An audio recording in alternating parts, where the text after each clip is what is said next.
ഇതാണ് കുട്ടി. അമ്മയ്ക്ക് ബ്ലഡ് കൊടുത്തത് ഇയാളാ. താങ്ക്സ്. അയ്യോ അതൊന്നും വേണ്ട. എട് എന്ത്? ക്യാഷ് എടുക്ക് മോളെ. ക്യാഷോ? യെസ്, ക്യാഷ്, മണി, ഇന്ത്യൻ റുപ്പി, പണം. മനസ്സിലായില്ല? എത്രയാ വേണ്ടത്?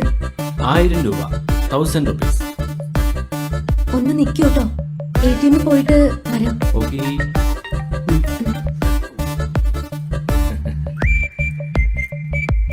നാണമില്ലല്ലോടോ ഒരു സഹായം ചെയ്തിട്ട് പൈസ ചോദിക്കാൻ.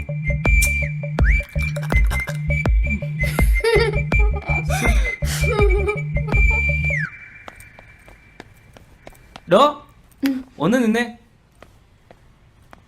അതെ, ഞാൻ ചുമ്മാ പറഞ്ഞതാ, തന്നെ ഒന്ന് കളിയാക്കാൻ വേണ്ടി. എന്നെ നേരത്തെ അറിയോ? നേരത്തെ ഒന്നും അറിയില്ല, പക്ഷെ 2 മാസമായിട്ട് എനിക്കറിയാം. എങ്ങനെ?